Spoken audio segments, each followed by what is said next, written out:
సీఎంగా అన్న వస్తేనే నెల 1వ తేదీన మళ్ళీ చిక్కటి చిరునవ్వులతో మన ఇంటికే 3,000 రూపాయల పెన్షన్ తీసుకువచ్చి ఇవ్వడం జరుగుతుంది అని చెప్పి ప్రతి ఒక్కరికి కూడా చెప్పండి. సీఎంగా మళ్ళీ అన్న వస్తేనే ఇచ్చిన ప్రతి ఇంటి పట్టాల్లో ఇళ్ల నిర్మాణం పూర్తవుతుంది అని చెప్పి ప్రతి ఇంటికి వెళ్ళి చెప్పండి. సీఎంగా మళ్ళీ అన్న వస్తేనే అమ్మ ఒడి అనే పథకం కొనసాగుతుంది, చిక్కటి చిరునవ్వులతో మళ్ళీ పిల్లలు బడులకు పోగలుగుతారు అని చెప్పండి. మళ్ళీ సీఎంగా అన్న వస్తేనే చేయూత పథకం అందుతుంది అని చెప్పండి. మళ్ళీ సీఎంగా అన్న వస్తేనే రైతు భరోసాగా రైతన్నకు తోడుగా నిలుస్తుంది అని చెప్పి కూడా చెప్పండి. సీఎంగా మళ్ళీ అన్న వస్తేనే పెద్ద చదువులు చదువుతా ఉన్న పిల్లలకు పూర్తి ఫీజు రీఎంబర్స్మెంట్ కింద విద్యా దీవెన, వసతి దీవెన వచ్చే మనసు కేవలం అన్న వస్తేనే జరుగుతుంది అని చెప్పండి.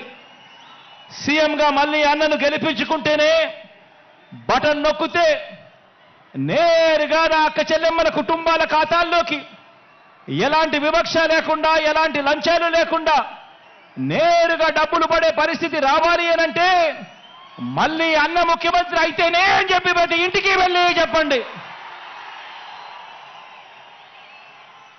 సీఎంగా మళ్ళీ అన్న వస్తేనే గవర్నమెంట్ బడి బాగుపడుతుందని చెప్పండి.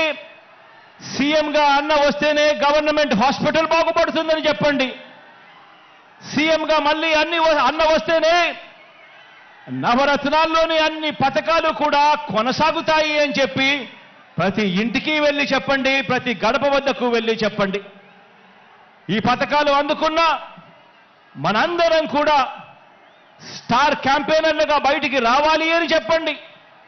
ప్రతి ఒక్కరం కూడా ఫ్యాన్ గుర్తు మీద అసెంబ్లీకి 1 ఓటు, పార్లమెంటు 1 ఓటుకు వేస్తేనే మళ్ళీ అన్న సీఎం అవుతాడు, అన్ని పథకాలు కూడా మన ఇంటికే వస్తాయి అని చెప్పి ప్రతి ఇంటికి వెళ్ళి ప్రతి అక్కకు చెప్పండి, ప్రతి చెల్లమ్మకు చెప్పండి, ప్రతి అవ్వకు చెప్పండి, ప్రతి తాతకు చెప్పండి, ప్రతి రైతన్నకు చెప్పండి. ఆ చెప్పేటప్పుడు అదే చంద్రబాబుకు ఓటు వేయడము అనంటే మీకందే పథకాలన్నింటినీ కూడా రద్దుకు మీరే ఆమోదం తెలిపినట్టే అవుతుంది, పొరపాటున చంద్రబాబు నాయుడు గారికి ఓటేస్తే అని కూడా చెప్పండి. మళ్ళీ జన్మభూమి కమిటీలు వస్తాయి, మళ్ళీ లంచాలు, వివక్షల రాజ్యం మళ్ళీ గ్రామాలలో చెలరేగుతుంది, మళ్ళీ అవ్వలు, తాతలు, రైతన్నలు క్యూలో నిలబడే పరిస్థితి, గవర్నమెంట్ ఆఫీసుల చుట్టూ తిరిగే పరిస్థితి, ఎండనక వాననక ఎవరైనా చనిపోతే కానీ ప్రభుత్వ పథకాలు మళ్ళీ అందని పరిస్థితి మళ్ళీ వస్తుంది అని చెప్పి ప్రతి ఇంటికి వెళ్ళి చెప్పండి.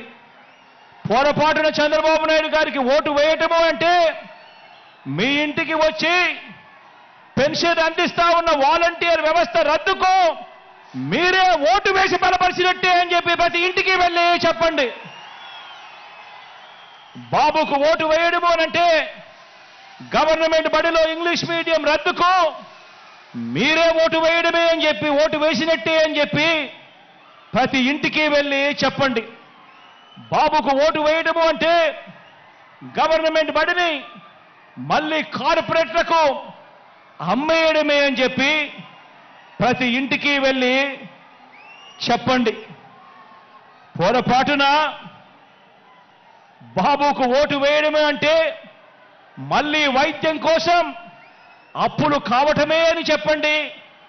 పొరపాటున బాబుకు ఓటు వేయటము అంటే రైతన్నలు రైతు భరోసాను వదులుకోవటమే అని, మళ్ళీ మోసపోవటమే అని ప్రతి ఇంటికి వెళ్ళి చెప్పండి. పొరపాటున బాబుకు ఓటు వేయటము అంటే చంద్రముఖిని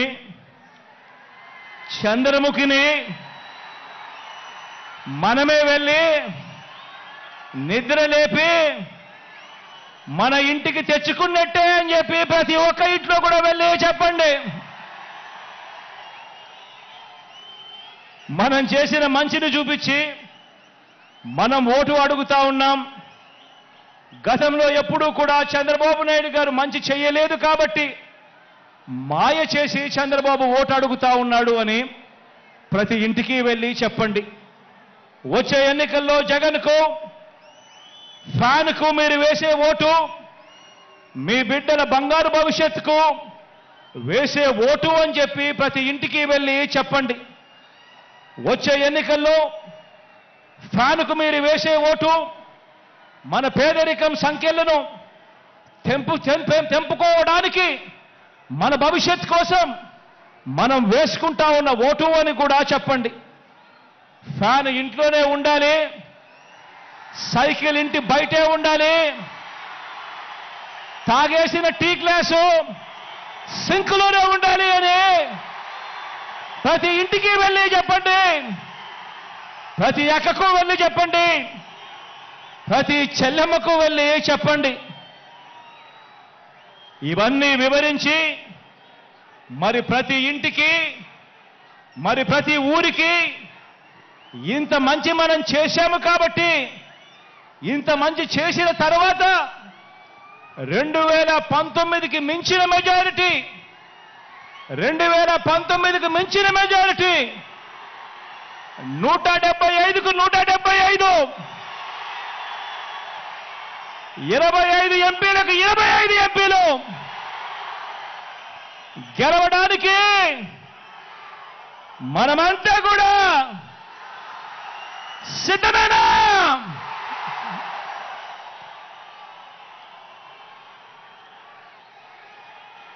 నా ప్రసంగం ముగించే ముందు ఒక్క మాట చెబుతున్నా. మన మేనిఫెస్టో త్వరలో విడుదల చేస్తాం. కానీ చేయగలిగిందే చెబుతాం, చేసేది మాత్రమే చెబుతాం. అందులో చెప్పిన ప్రతి ఒక్కటి కూడా చేస్తాం. జగన్ మాట ఇచ్చాడు అనంటే తగ్గేదే లేదు అని కూడా ఈ సందర్భంగా చెప్తా ఉన్నాను.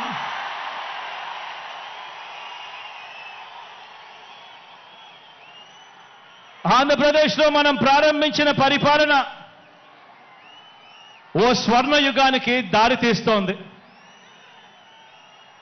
90% ప్రజలు తెల్ల కార్డుల మీద జీవించే పరిస్థితి నుంచి ప్రతి కుటుంబం కూడా పేదరికం సంఖ్యలను తెంచుకొని వాళ్ళ అడుగులు ముందుకు వేసే పరిస్థితి రావాలన్నది నా కల. అలా చెయ్యాలన్నది నా లక్ష్యం. ప్రతి ఒక్క ఇంటి నుంచి క్వాలిటీ చదువులు, గొప్ప చదువులు, అంతర్జాతీయ స్థాయి చదువులు చదివేలా ప్రతి పేద పిల్లాడికి కూడా అవకాశం కల్పించటం, అలా అవకాశం కల్పించి ఆ పేద పిల్లల బ్రతుకులు మార్చాలన్నది నా కల. అది నా లక్ష్యం. ప్రతి అక్క చెల్లెమ్మ తన కాళ్ళ మీద తాను నిలబడేట్టుగా ఆ అక్క చెల్లెమ్మ ముఖాన ఎప్పుడూ చిరునవ్వులే ఉండాలన్నది నా కల. అది నా లక్ష్యం. ఏ ఒక్క రైతన్నా కూడా వ్యవసాయం వల్ల నష్టపోయాననే చెప్పే పరిస్థితి రాకూడదు. వ్యవసాయాన్ని పూర్తిగా మార్చాలన్నది నా కల. అలా చెయ్యాలన్నదే నా లక్ష్యం. ఇక ఏ ఎస్సీ, ఇక ఏ ఎస్టీ, ఇక ఏ బీసీ, ఇక ఏ మైనారిటీ, ఇక ఏ పేద కూడా పేదరికం వల్ల ఎదగలేకపోయాడు అనే పరిస్థితి ఉండకూడదు. పేదవాళ్ళు, ఆ పేదవాళ్లకు సమానమైన అవకాశాలు వారికి రావాలి. కావలసిన సాధికారతలన్నీ కూడా వాళ్లకు కల్పించగలగాలి. అలా చేయగలిగితేనే వారి ప్రపంచం మారుతుంది. అలా మార్చాలన్నది మీ బిడ్డ కల, మీ బిడ్డ సంకల్పం, మీ బిడ్డ లక్ష్యం అని చెప్పి ఈ సందర్భంగా తెలియజేస్తా ఉన్నా. వైద్యం కోసం ఏ ఒక్కరూ కూడా మరణించే పరిస్థితి రాకూడదు. వైద్యం కోసం ఏ ఒక్కరూ కూడా అప్పుల పాలయ్యే పరిస్థితి రాకూడదు. వైద్యం కోసం ఏ ఒక్కరూ కూడా ఆస్తులు అమ్ముకునే పరిస్థితి రాకూడదు. అలా చేయాలన్నదే నా కల. ఆ దిశగా అడుగులు వేసేదే నా లక్ష్యం. వీటి అన్నింటినీ కూడా నెరవేర్చే దిశగా అడుగులు వేయటానికి మాత్రమే మీ బిడ్డకు అధికారం కావాలి.